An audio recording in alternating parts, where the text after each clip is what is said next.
Welcome to Family History Mysteries, a podcast that tells the stories uncovered through family history research, the unexpected stories of everyday people.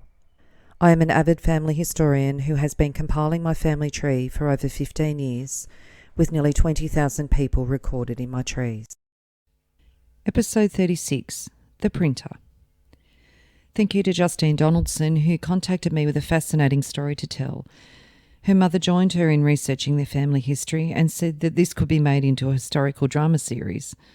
I hope my account of George Howe and the linked episode number 8 on Edward Wills keeps you riveted.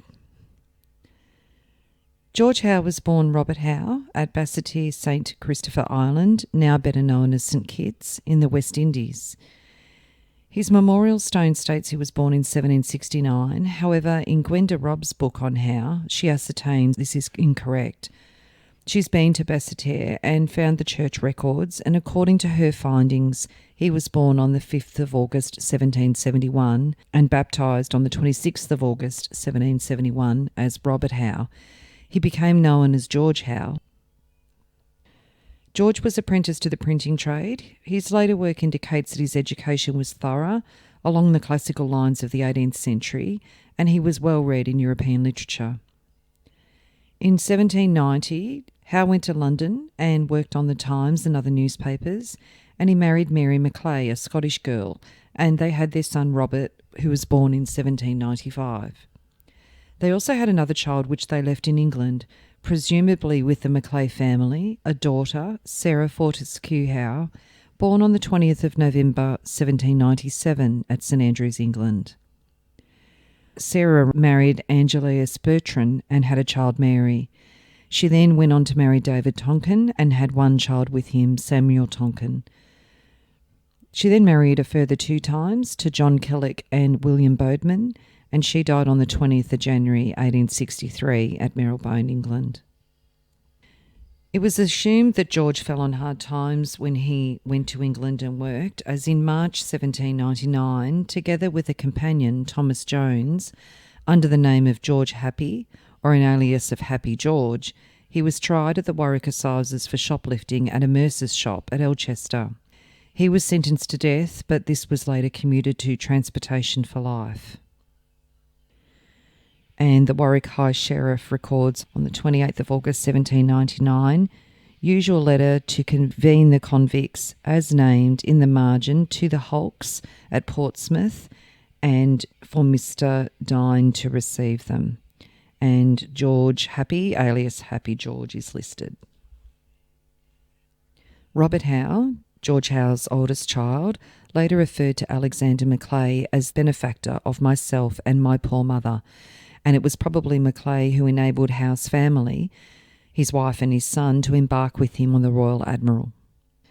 There's a record from James Wilshire's journal that was kept on board the Royal Admiral on its travels from England to New South Wales, recorded from the 5th of May to the 16th of July 1800. And it says, pleasant breezes and cloudy, about 100 convicts admitted upon the upper deck. The following convicts request of the captain to let them have free communication with their wives. Holness, Moore and George Happy were immediately granted and put into single irons.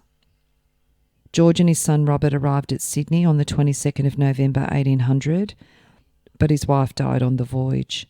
The Reverend T. Hawes mentions in his entry on the 1st of July 1800, last night died of fever Mrs. Howe, a convict's wife. Her case was peculiarly affecting, being far advanced in a state of pregnancy. She left behind her a fine boy of about 5 years old, whom we took under our care until we arrived at Port Jackson.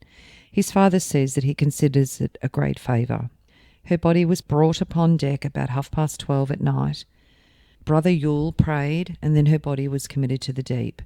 He exhorted those present, particularly her husband, to consider it as a call from God to prepare to meet death and judgment, as he also might shortly be summoned to appear at the bar of God.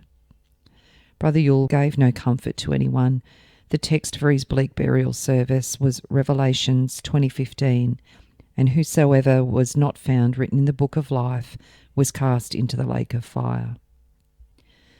On Wednesday the 2nd of July, James Wilshire recorded in his journal, Departed this life Mary Howe with a fever. We believe this in general to be something of jail fever, as it attacks the brain, making them light-headed and afterwards raven mad. George Howe himself recovered from a serious illness in 1801, not long after they arrived, and attributed his survival to Darcy Wentworth.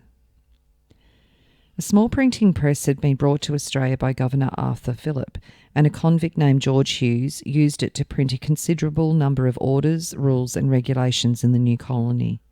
Almost immediately after he arrived, Howe became government printer. In 1802 he issued the first book printed in Australia, New South Wales General Standing Orders, comprising government and general orders issued between 1791 and 1802. On March the 5th, 1803, George Howe began the publication of the first newspaper, the Sydney Gazette and New South Wales Advertiser. In May 1803, Governor King, in a dispatch to Lord Hobart, mentioned the establishment of the Sydney Gazette as a weekly publication and asked that a new font of type should be sent to Sydney. The building was on the Lower George Street and it housed the offices of the Sydney Gazette and New South Wales Advertiser between 1810 and 1824. It was number 96 George Street and was a warehouse, a store and a residence. It was owned by Edward Wills, who you'll discover the connection between George Howe and Edward Wills later. And in 1921, the Royal Australian Historical Society placed a commemorative porcelain plaque near the intersection of George and Alfred Streets to mark the location of the original building. The old printing press was only worth £2, but Howe was an ingenious man and managed, in spite of the inadequate press, a chronic shortage of ink and paper, and the refusal or inability of many subscribers to pay their debts. George was conditionally pardoned in 1803 and fully emancipated by 1806. Howe formed a relationship with Elizabeth Easton Hastings and became George Howe's housekeeper, nanny and common law wife. Family members recall that she was a very beautiful woman. Elizabeth already had a son, William, who was born in 1801. His father was William Pearce, and William was born when Elizabeth was 17. William was in fact born William Hastings, but all documents recorded in his adult life he used the name William Howe, so the assumption is that William was either told that his father was George Howe, or as he was brought up by George, he took on George's name. Elizabeth switched her surname between Howe and Easton during the years of 1803 to 1810, and this is reflected on Elizabeth's children's birth certificates that she had with George Howe.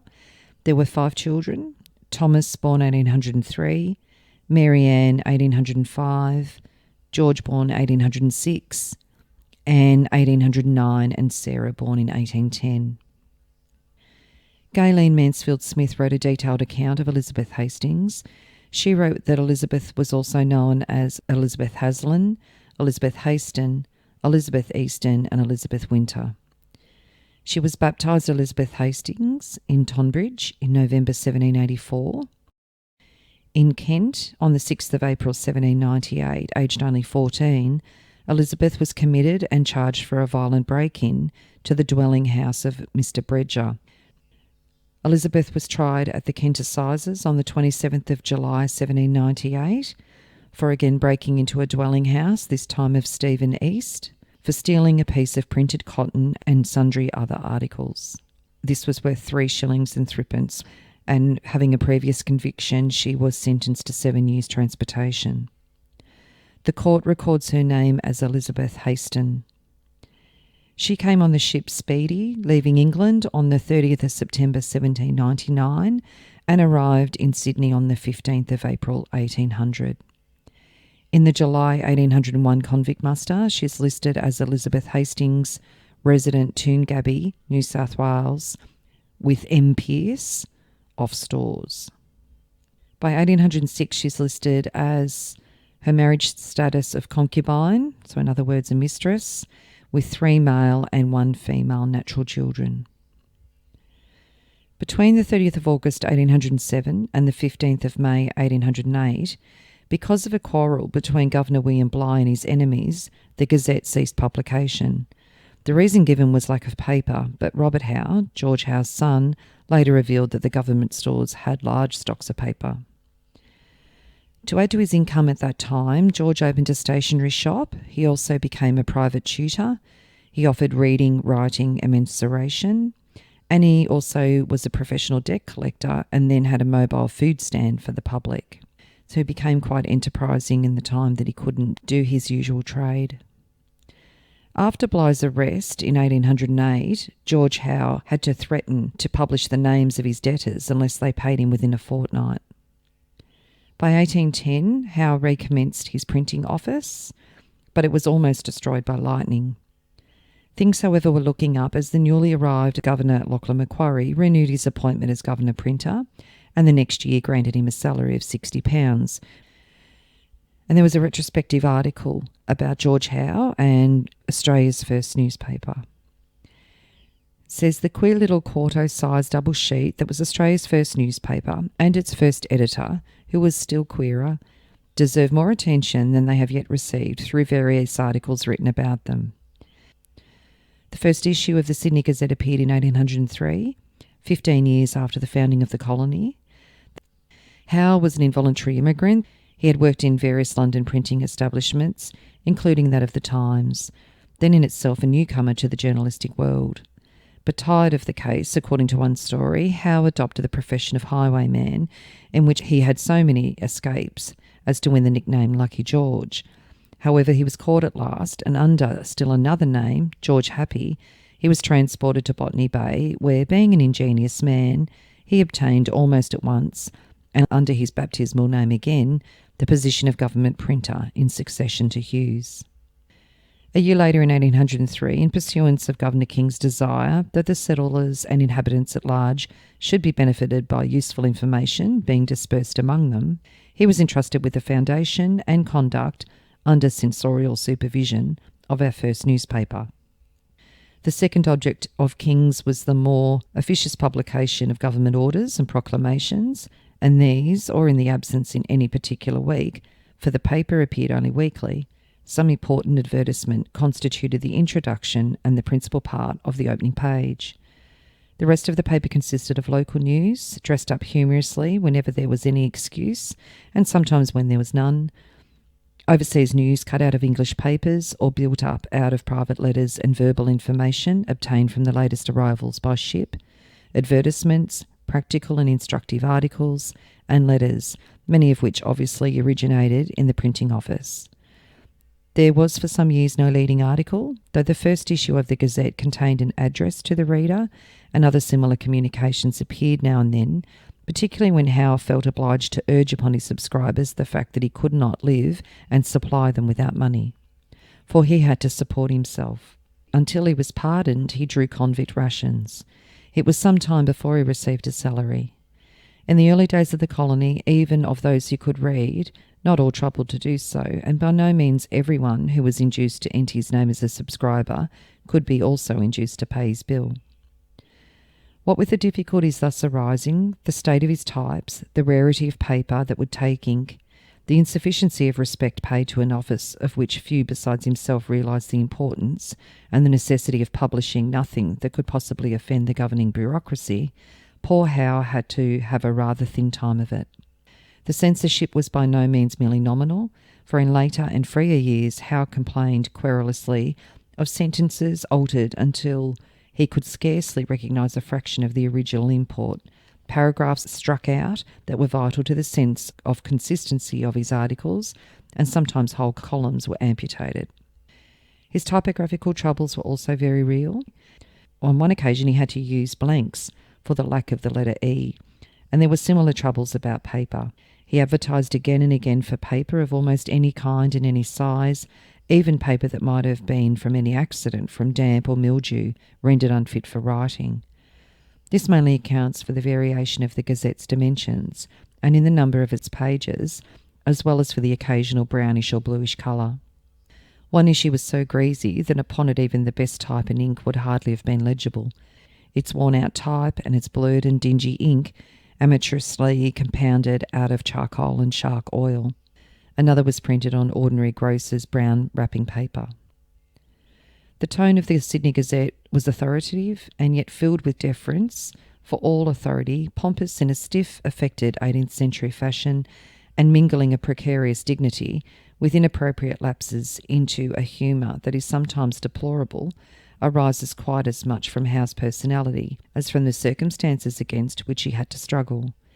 Harassed, complaining, absurd, he was yet an indomitable and even heroic figure, pathetically conscious of the loftiness of his office and his mission, while at the same time he squirmed beneath the mortifying embarrassments and the excessive inattention that was paid to him in his just demands.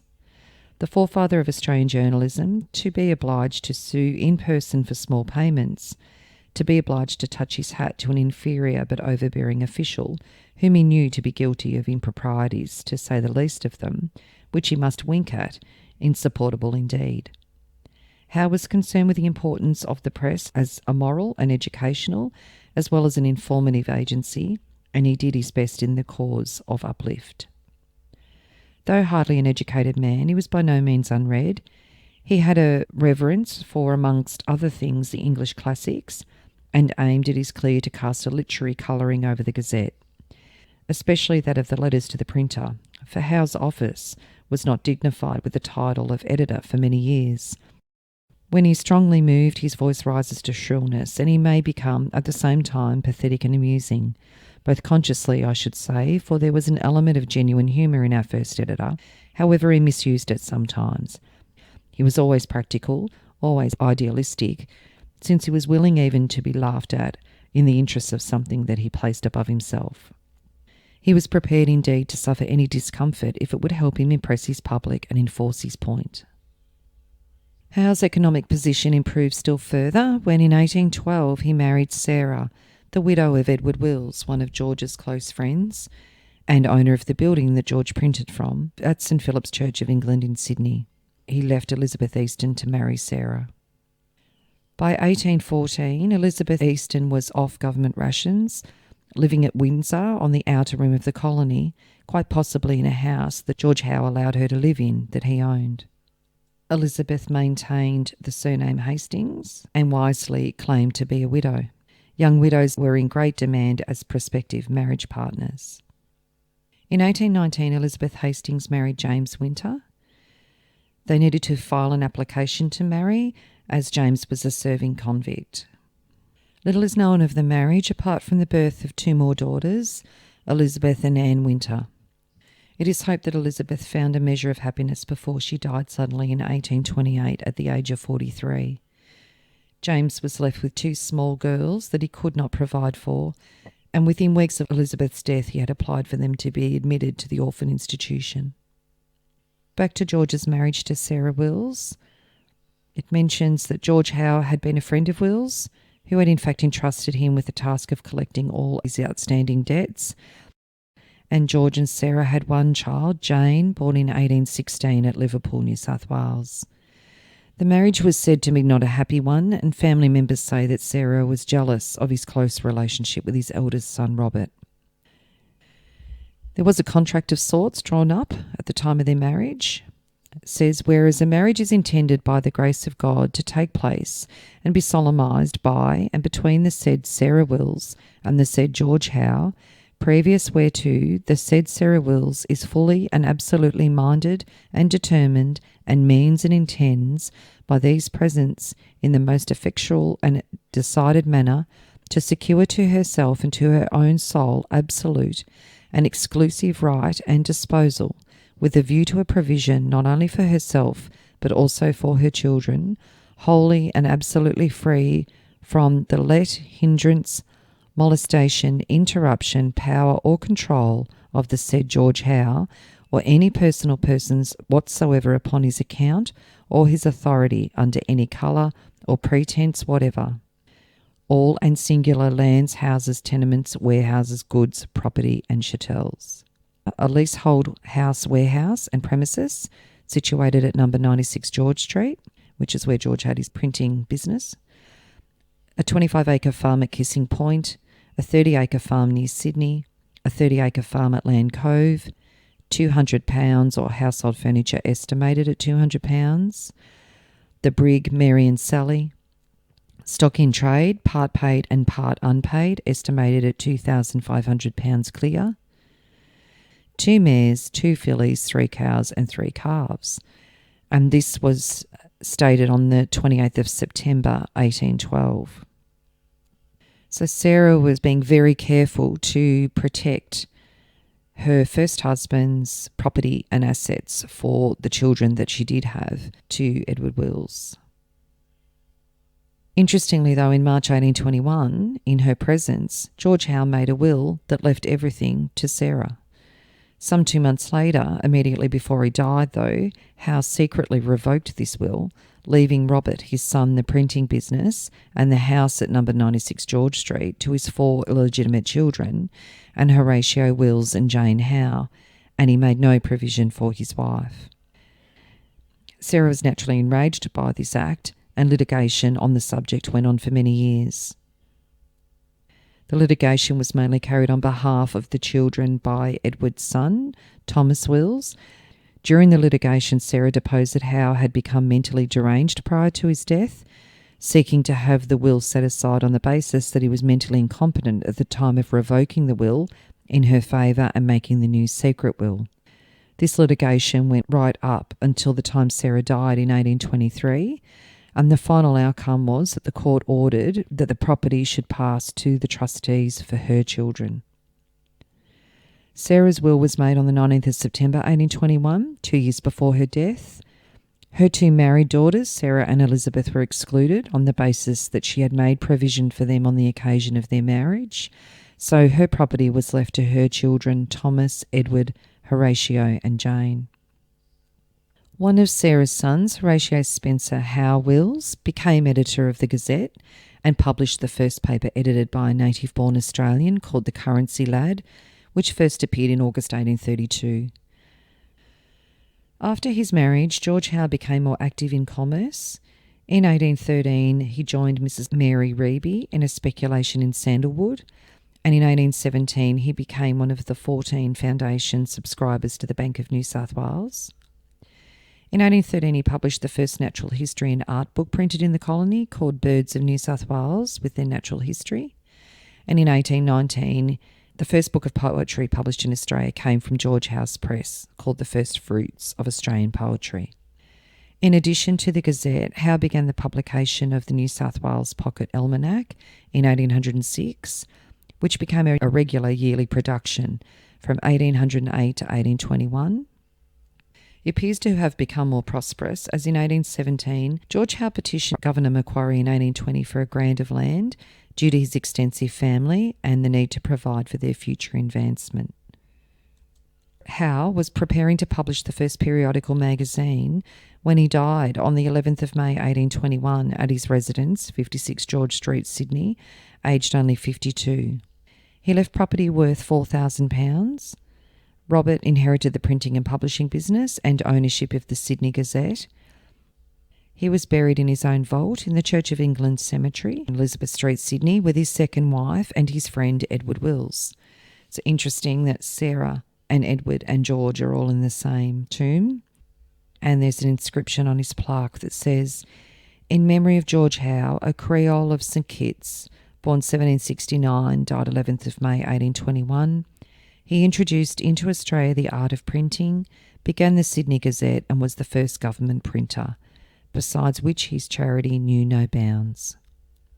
His family was well provided for, the Underwoods of Underwood Estate being the trustees of his estate until his youngest daughter came of age.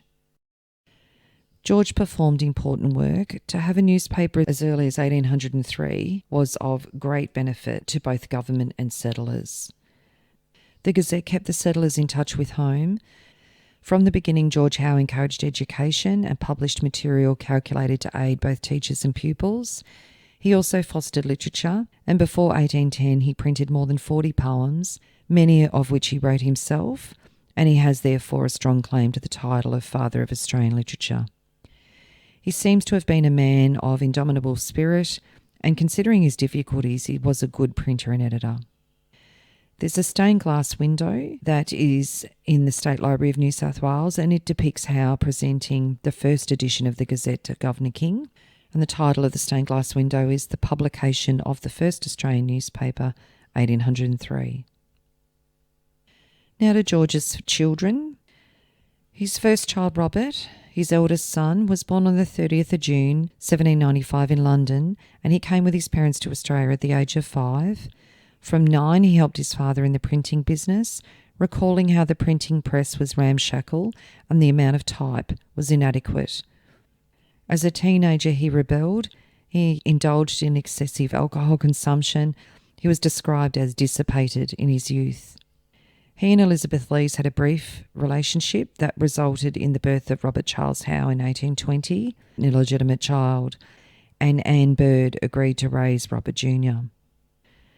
Robert Sr. converted to Methodism under the guidance of Ralph Mansfield and returned to the family business in 1820. He became the second government printer of New South Wales. He was described as medium height, fair complexion, red hair and blue eyes. After his father's death in May 1821, he took his stepsisters and stepbrothers in and looked after them. After the passing of Sarah, he also took Jane in, his youngest stepsister, and in the same year he married Anne Bird, the daughter of Mrs. Bird of Sydney, by Reverend W. Cowper on the 17th of December 1821. Although his education had not been thorough, Robert Howe continued to edit the Gazette, which he helped his father to publish, but the tone of the paper changed completely. Morality and religion became its main themes. He printed mainly religious-based magazines, hymn books and collections of poetry. The Gazette reflected Howe's conviction that religion was the only means of progress in Australia and the only way to rescue the colony from the depths of awful depravity to the righteousness in the Son of God. Starting on the 1st of January 1821, the Gazette was jointly edited by Mansfield, a division of duties that Howe hoped would facilitate his retirement from the newspaper. Robert also succeeded in the production of Australia's first periodical, the Australian Magazine, which was edited by Ralph Mansfield. On the night of 15th of June 1822, he was attacked while returning from a meeting at the Methodist Chapel. It became exceedingly difficult for Howe to join the struggle for freedom of press between 1826 and 1829. Like many other editors in colonial Australia, Howe was implicated in several libel suits. Moreover, his editorial policies, stemming from his religious convictions and the newspaper's continuing support for the government, led him to be horsewhipped by William Redfern. He wrote that he was debilitated through excessive fatigue, mental anxiety, and unprecedented and unexpected domestic disquietude. Despite criticism, the Gazette prospered, and for a short time in 1827, it became the #1 daily newspaper in the colony. In 1827, he made a will in which he left most of his estate to his natural son and £100 a year to his wife. In the next year, he revoked this and left his wife an equal division of his effects, which amounted to over £10,000. Less than a month later, on the 29th of January 1829, Howe drowned while fishing near Pinchgut, now known as Fort Denison, near Sydney. Robert was fond of fishing and boating, and on this day went out with his servant man Williams and his youngest son. A sudden squall upset the boat, which quickly sank. Robert was a good swimmer, and he made an effort to save his son, Alfred Australia. And just an aside, he was the first child born in Australia with the country in his name. But his hands became entangled in fishing line, and he drowned at only 34 years of age. The servant Williams and his son were rescued, but tragically not Robert. And on the 13th of February 1829, there was an article in the Colonial Times. His sudden death was occasioned by attempting to save his infant from drowning. It appears the child being indisposed, he was recommended to try sea bathing as an effectual remedy of the little one's disorder. He had adopted the plan of towing the infant in a wicker basket alongside his pleasure boat. By some accident, the rope that was attached to the basket broke, upon which the deceased jumped overboard to rescue the babe, and is supposed on rising from his sudden immersion, his head must have struck the keel of the boat, or his person became entangled with ropes, which must have been the case, having been a very excellent swimmer, for he rose no more. This unhappy incident having been witnessed by the second officer of a vessel in the harbour, he immediately plunged into the water and rescued the infant from its wretched father's fate. In an article after his death, it outlines the earlier attack that was made on Robert. Robert Howe had an attack made upon his life. A man who felt himself aggrieved by an article which had appeared in the Gazette met him and stabbed him. The victim was never again as strong as he had been, and his widow always thought that was why he lost his life in the boating accident. Anne continued as proprietor of the Gazette and Mansfield as the editor. The Gazette ceased publication in 1842, and the Howe family had left a powerful legacy. Robert and Anne had 4 children.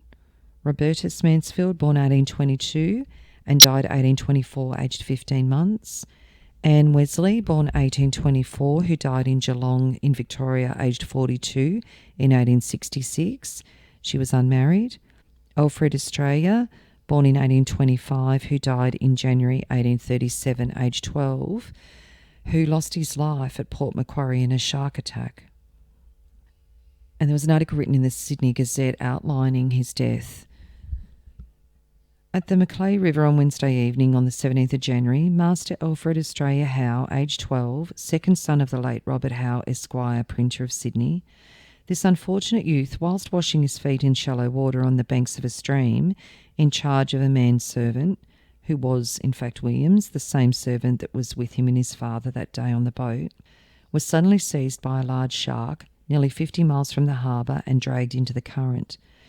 The servant rushed in and grasped the boy at the hazard of his own life, pulling him out of the monster's mouth, and swam to the land just as the fish pursued them furiously to the shore. The effusion of blood was instantly stopped, but symptoms of mortification exhibited themselves.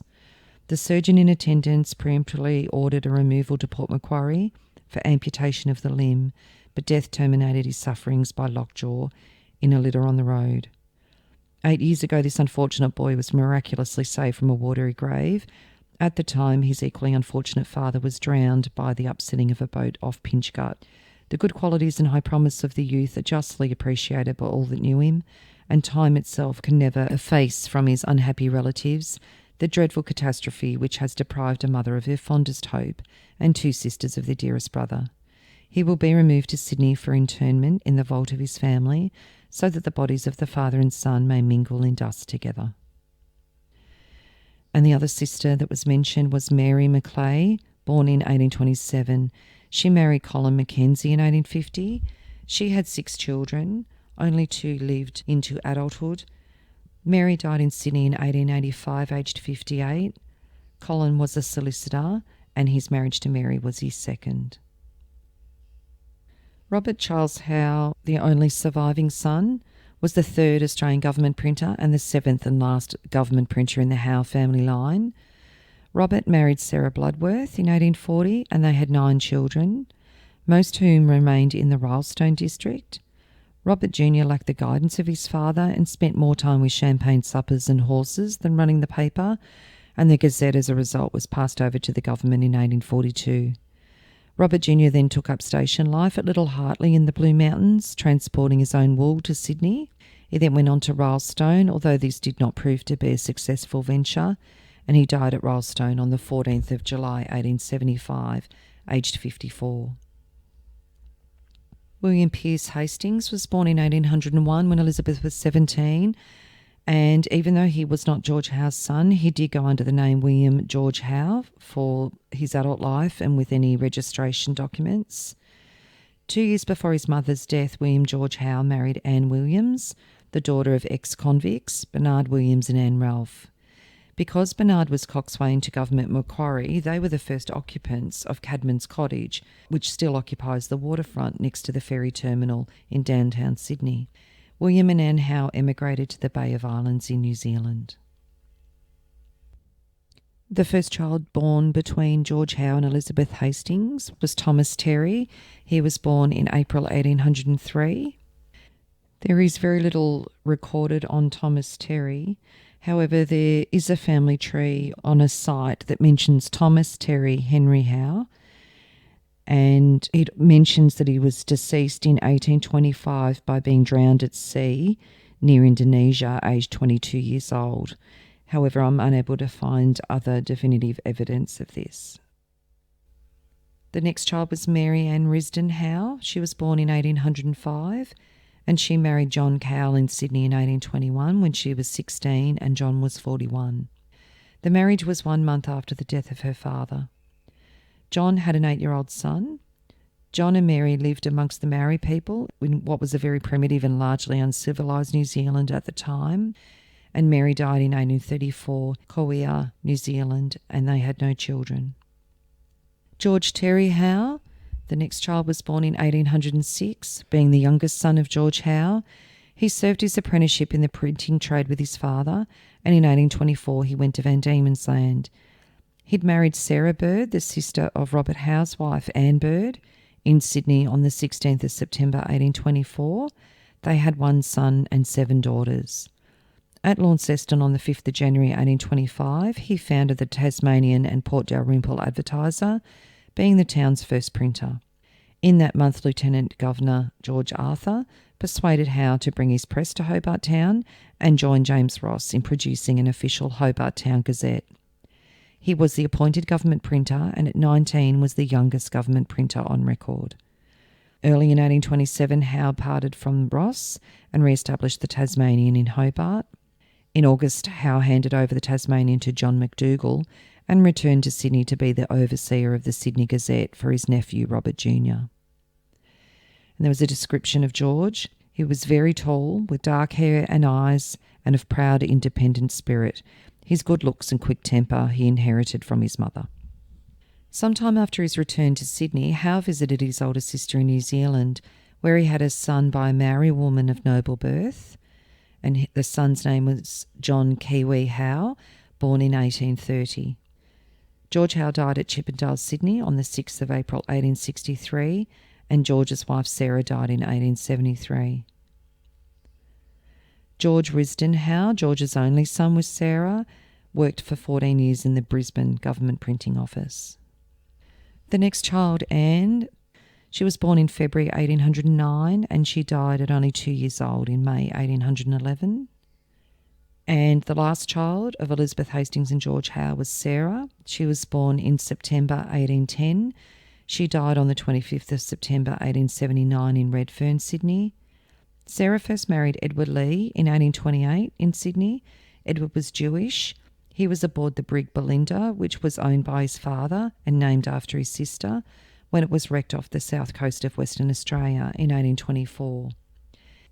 Edward's death in 1842 was quite a mystery. According to the death notice in the paper, published some months after the event, he died in Memel, which is a port which is now what is known as Lithuania. He was a wine and spirits merchant and importer, and he would have travelled sourcing his goods. Sarah and Edward had 8 daughters. After Edward's death, Sarah married Edward's brother Frederick Lee in 1846, and together they had another 6 children. And the child born between George Howe and Sarah, Jane, was born in November 1816. She married Captain John Harrison in February 1831 when she was just 14. John was 28. In 1820, he was a lieutenant on the HMS Ganges and retired to command his father's ships. Captain Harrison had an illegitimate daughter, Fanny Isabella, that was born the year before him and Jane married, in 1830 in Whitehaven, Cambridgeshire, England. Fanny was baptised in England in September 1832, with her parents being named John Harrison and Jane. It's quite possible that John may have sent word back to England that he'd married and Jane had agreed to take on Fanny. He served in the Royal Navy while he was there, and then they left England on the Rose, which was a very tiny vessel of only 40 tonne, and after a perilous voyage in which Harrison's father was lost overboard, they reached Australia. So in the end, John and Jane must not have stayed long in England because their firstborn was born in Sydney in September 1834.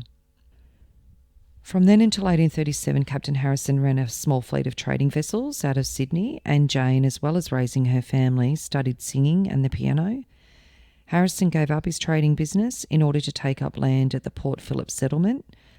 He purchased stock from Redfern and from W.C. Wentworth, and with Jane, Fanny, Addie and little Coley settled on a property that they named Bendemeer on the Plenty River outside Melbourne. In the period 1842 to 1843, Harrison decided he needed more land. He made one more abortive attempt to take up land in Gippsland and finally settled on a larger property outside of Oka on the Avon River that he called Swanwater. There the family grew up and were educated by a governess, and it was here also that in an accident, Captain Harrison shot himself in the arm, which ended up being virtually useless. Harrison was a poor businessman, and about 1850 he leased his property and returned to Melbourne. He tried his hand again at trading during the gold rush, but with little success. Captain Harrison died in 1867, and Jane lived on, relatively poor, until her death in Melbourne on the 23rd of November 1880. She was 64 at the time of her death. Captain John Harrison and Jane had 8 children all up. One son, Horace, drowned in the Avon River in 1869, aged 21. There was a small article that refers to the drowning. The melancholy accident which terminated in the death of Mr. Horace Harrison will cause general regret. Mr. Harrison, who had distinguished himself both at Scotch College and Melbourne University, was in training for the Presbyterian Church. His elocutionary abilities singularly fitted him for the pulpit, and his future career was looking forward to with much interest. Another son, Henry Colden Antle Harrison, was born on the 16th of October 1836 at Jarvisfield, the property of his uncle, Major Henry Colden Antle, near Picton in New South Wales. In 1850, the family settled in Melbourne, where Harrison attended the new diocesan grammar school. His education was interrupted in 1852 by a visit to the goldfields, where he sympathised with the diggers' grievances. In 1853, he became an officer at the Customs Department, and in 1888 he transferred to the Titles Office, where he became a registrar. Harrison's career as a public servant was worthy, and he was most distinguished as a sportsman. For 9 years he was the champion pedestrian of Victoria, defeating all comers in sprints and over hurdles and steeples. His contests with the Ballarat champion L.L. Mound aroused great interest. A Ballarat publican and racehorse owner, Walter Craig, was said to have once held a £10,000 wager on Mound, and after Harrison won, Craig offered to finance him in a foot racing tour of England, but Harrison preferred his amateur status. Melbourne's first football club was founded in 1858 by Harrison's cousin Thomas Wills, a talented cricketer who was seeking a winter pastime. Harrison played in the first games and was in succession captain of 3 football clubs. Wills had learnt his football while at school at rugby, but considered that game unsuitable for grown men engaged in making a livelihood. The Victorian clubs evolved new rules, which were consolidated in a code drafted by Harrison and adopted in 1866. It incorporated the distinctive features of the Australian game, with no tripping or hacking, no offside rule, the mark and carrying the ball. Harrison thus earned his honorific title as Father of Australian Rules Football. There are differing theories on the influence of First Nations people on the AFL game, some supporting the theories that I will read out and others that wholly refute it. So I'll leave that up to you based on the information I present. There are numerous examples of interactions between Aboriginal people and squatters, and during 1848, Emmanuel Wild, who was working at boiling down works on the Burrumbeep station, recalled Hopkins River Aborigines taking the fat and partly cooked meat out of the vats and carrying it away on sticks. Tom Wills, the eldest son of Horatio and Elizabeth Wills, who took up in the Lexington run, shared language with the local Aborigines and sang their songs and initiated their dances. It is said that he used the experiences of their games to create the game of Australian rules football. Another account says it's been argued that a traditional ball-kicking Aboriginal game, such as Marn Grook, had some influence in the formation of Australian rules football. It is suggested that the form played amongst the Wimmera tribes might have been one influence, and cites a passage from a pastoralist and Aboriginal rights activist, James Dawson, how the Jabwarung played the game using a stitched possum skin for the football. He says one of the favourite games is football, in which 50 or as many as 100 players at one time. The ball is about the size of an orange and is made of opossum skin with the first side outwards. The players are divided into 2 sides with opposing lines, which are always of a different class white cockatoo against black cockatoo. Each side endeavours to keep possession of the ball, which is tossed a short distance by hand and then kicked in any direction. The side which kicks it most often and furthest gains the game. The person who sends it the highest is considered the best player and has the honour of burying it in the ground until the next day. Tom Wilson's family moved to a station, Lexington, near Ararat around 1840 when he was 5, and he grew up often playing with the local Aboriginal children and learning the local dialect. He was influential later in introducing the catch and kick style and in establishing and codifying the Australian Rules Football League, although whether Marn Grook influenced the development of the game is still being debated. And there's a note underneath that says, beverage rights of the football used amongst the riverine Murray tribes. The women participate in this game as well as the men. I have seen as many as 200, including both sexes, engaged in this game at one time. The ball is composed of old opossum skin tightly rolled up and covered with a fresh piece of skin, firmly sewn together with opossum tail sinews. Before they begin to play, they arrange sides, each side having a captain, whose place it is to guide and control an oftentimes unruly squad. When all is in order, a Lyor starts off with the ball in her hand.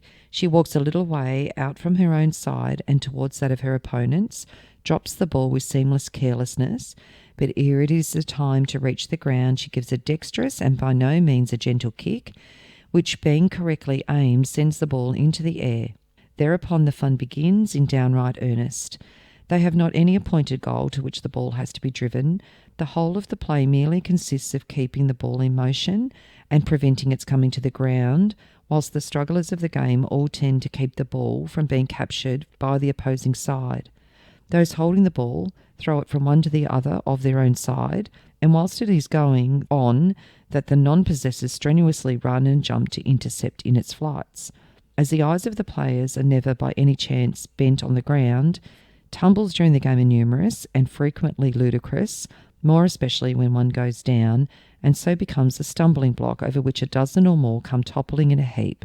These incidents, however, add mirth to the fun without creating the least ill temper, and that was recorded in 1883.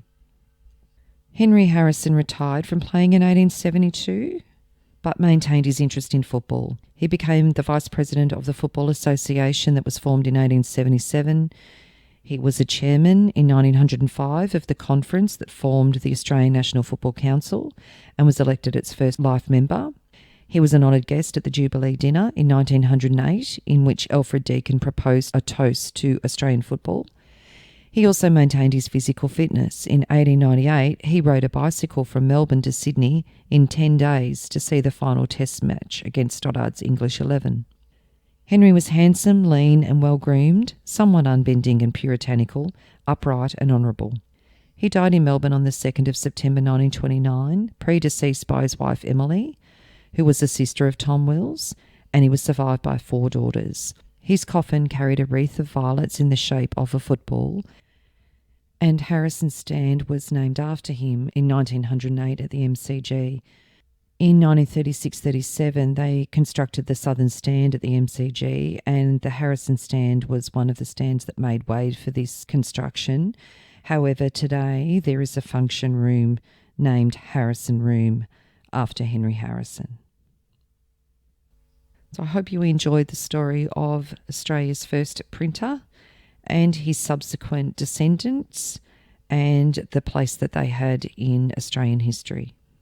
Make sure you tune into my bonus episode on Edward Wills and his family and how they are quite intertwined with George Howe and his family. If you are interested in sharing your story on my podcast Family History Mysteries, please go to my Facebook page and send me a message. If you would like some assistance in filling in the gaps in your family tree to see what mysteries you solve, please get in touch. And don't forget you can have early access to episodes by subscribing, and you'll also gain access to bonus episodes.